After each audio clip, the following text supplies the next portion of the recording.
नमस्कार, मेरा नाम ज्ञानेश्वर है और आप देख रहे हैं खबरों के पीछे। रोज रात 9 बजे एक नई कहानी लेकर हम आपके सामने हाजिर होते हैं। अपराध की दुनिया की कई कही अनकही कहानियों में से एक कहानी हम आपके साथ साझा करते हैं। तो देखिए, खबरों के पीछे में अभी श्रृंखला चल रही है किशोर कुणाल आईपीएस की, और आज हम आपको ले चलेंगे पलामू, क्योंकि पलामू के दर्शक हमसे बार बार कह रहे थे कि आपने रोहतास का किस्सा सुना दिया, पटना की कहानी सुना दी, लेकिन रोहतास के बाद किशोर कुणाल तैनात हुए थे पलामू में, और तब पलामू बड़ा जिला था। आज पलामू जो उन दिनों में था उतना बड़ा नहीं है। आज जो गरबा है और जो लातेहार जिला है वह तब पलामू जिले में ही समाहित था। तो किशोर कुणाल की प्रस्थापना रोहतास के बाद पलामू में की गई। वैसे पहले चर्चा तो ये हुई थी कि उन्हें धनबाद भेजा जाएगा कोल माफिया से लड़ने को, लेकिन समीकरण जो भी बने, रोहतास में वैसे भी सरकार के साथ उनका समीकरण ठीक नहीं था। रोहतास इंडस्ट्रीज लिमिटेड के मैनेजिंग डायरेक्टर की गिरफ्तारी, बाद में दूसरे आत्माराम शराबगी जो आए उनकी भी गिरफ्तारी, इसे लेकर सरकार से तनातनी थी। लेकिन जब किशोर कुणाल पहुंचे पलामू, तो देखिए, आदतन किशोर कुणाल जहां पहुंचते हैं वहां वे सबसे बड़े, मतलब जो आतंक का सबसे बड़ा नाम है, उससे निपटते हैं, सामाजिक और आर्थिक परिदृश्य को समझते हैं। तो पलामू मूल रूप से आदिवासियों का जिला, लेकिन यह सच था कि गैर आदिवासी यहां रंगदार बने हुए थे, शोषक बने हुए थे। और ये 1982 की बात नहीं थी, बहुत लंबे अरसे से यह कहानी चली आ रही थी।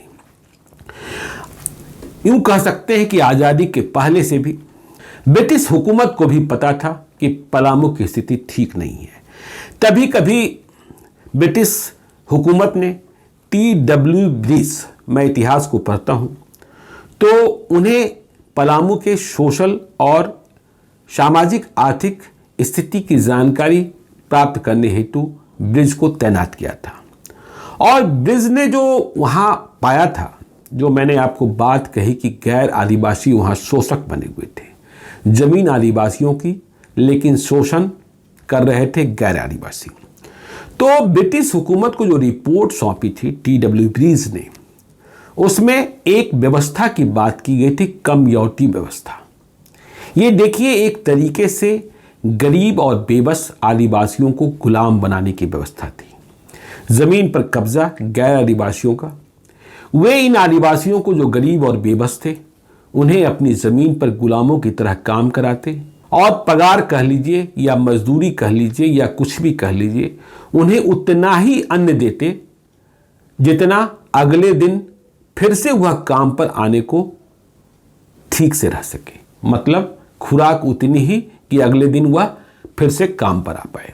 तो ऐसी स्थिति थी, और रिपोर्ट के मुताबिक तब 60,000 कमैया थे। देखिए, जो गुलाम थे उन्हें कमैया कहा जाता था।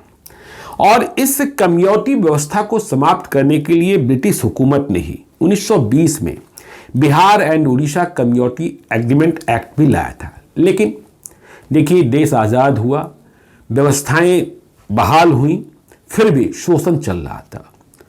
और इसी शोषण के जब किशोर कुणाल पहुंचे, तब सबसे बड़े विलेन थे, खुद को कहने के लिए हीरो थे, जिनका नाम था विनोद सिंह। ये बाहुबली थे, विधायक बन गए थे 1980 में।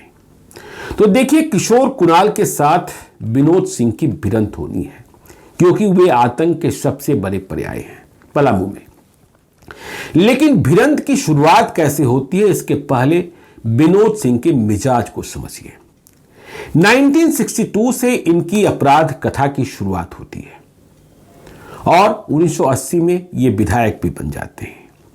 1970 में मैं इतिहास देख रहा हूं, जो पुरानी किताबें हैं, और विकास कुमार झा की लिखित पुस्तक अपराध का राजनीतिकरण भी मेरे समक्ष है, कि 1970 में विनोद सिंह का नाम आतंक की दुनिया में तब बहुत तेजी से उभरा, जब इन्होंने विश्रामपुर के एक पुलिस सब इंस्पेक्टर दयाशंकर मिश्र की हत्या कर दी। मतलब पुलिस वाले को ही मार डाला। और जब ये विधायक बने तब तक इनके खिलाफ विभिन्न आपराधिक मुकदमे करीब 80 दर्ज हो चुके थे और अपराध की तमाम संगीन धाराएं इनके खिलाफ थी। इनका जीवन इन धाराओं से अलंकृत था।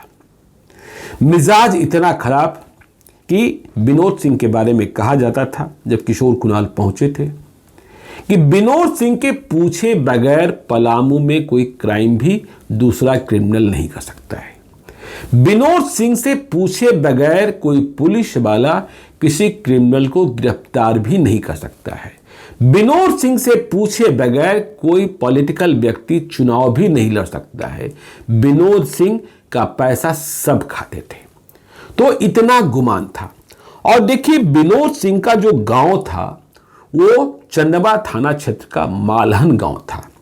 तो ये जो मालहन गांव था, विकास कुमार झा लिखते हैं अपनी पुस्तक में, ये आतंक का एक छोटा सा द्वीप कह लीजिए, आइलैंड था। तो यह गांव जो था, इस गांव में जुल्म व आतंक के किस्से इतने थे कि पूछिए मत। जब मैं विनोद सिंह के कारनामों को, विनोद सिंह के आतंक के बारे में जानता हूं, पढ़ता हूं, जिनसे किशोर कुणाल को अब निपटना है, मैं हैरान रह जाता हूं। मेरे सामने कई पुस्तकें हैं। देखिए, एक 15 वर्ष का लड़का है, नंदू। उसकी बहन जिसका नाम है मेघनी, वह किडनैप कर ली जाती है विनोद सिंह के द्वारा, क्योंकि विनोद सिंह लंगोट से भी कमजोर थे। और मेघनी का फिर क्या होता है, वह अगवा कर कहां ले जाई जाती है, वह बाद में मिलती नहीं है। बेचारा जो 15 साल का नंदू है, वह पुलिस को रिपोर्ट करने जा रहा होता है। साथ में कुछ परिवार वाले भी और हैं। तो विनोद सिंह बुलाकर कहते हैं, ये देखिए कितना दबंग है, कितना बदमाश है, कितना बड़ा अपराधी है। विधायक बनना दूसरी बात है कि उस बच्चे को यह कह रहा है, जिसकी बहन को किडनैप कर लिया गया है, मेघनी को, कि थाना पुलिस करोगे तो बचोगे नहीं।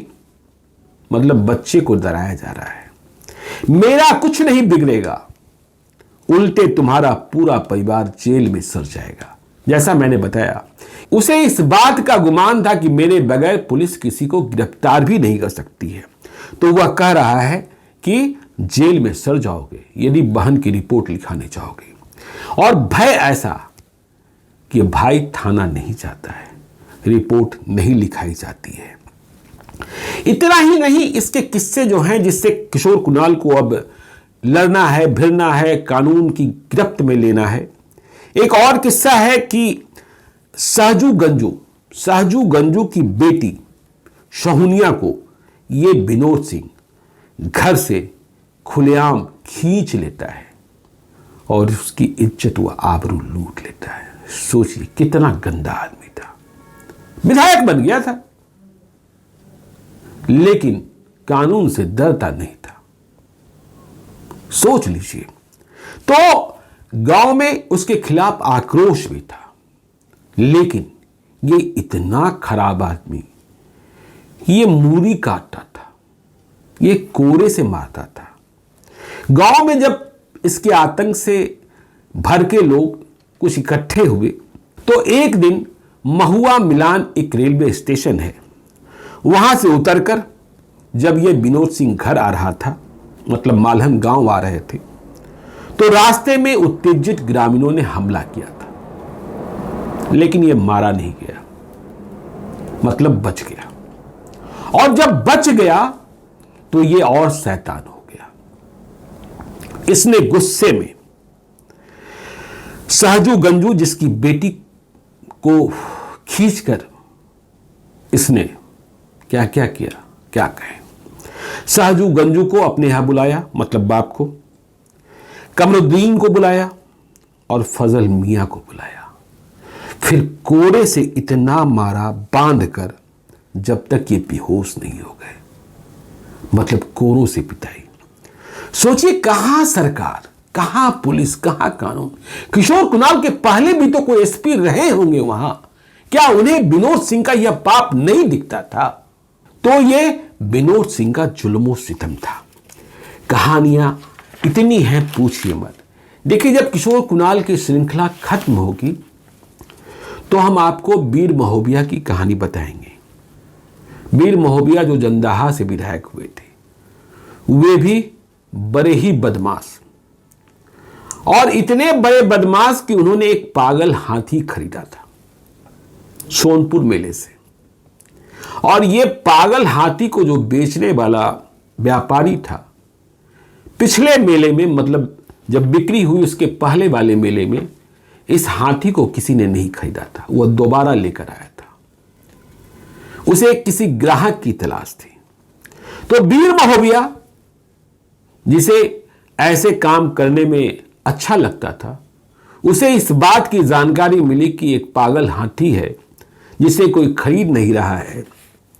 तो वह भाले और बर्छी, मतलब सैकड़ों की संख्या में लेकर उस हाथी को खरीदने पहुंच गया था, और उसने वह हाथी खरीद ली थी वीर महोबिया ने। वीर महोबिया के दरवाजे पर पहले यह हाथी बंदी होती थी, लेकिन जब वीर महोबिया की हत्या हो गई 1985 के बाद, या 1985 के साल में, कहानी में आपको तारीख मालूम होगा, तो इस पागल हाथी को यह विनोद सिंह खरीद कर ले आया था विश्रामपुर। खैर, यह किशोर कुणाल की कार्रवाई के बाद की कहानी है, लेकिन विनोद सिंह की कहानी है कि यह कितना क्रूर था, इस बात को आप समझ सकते हैं। तो हाथी खरीद ले आया, और हाथी का जो महाबत था और जिसका नाम लल्ला था, उससे भी एक दिन ये विनोद सिंह गुस्सा हो गया। तो विनोद सिंह गुस्सा होता था तो क्या क्या करता था, इस बात को समझिए कि विनोद सिंह महाबत पागल हाथी के महाबत पागल हाथी को पालना ऐसे ही कितना खतरे का काम है, आप समझ सकते हैं। फिर भी एक महाबत उसको पाल रहा है जिसका नाम है लल्ला। तो लल्ला से गुस्सा विनोद सिंह किसी बात को लेकर।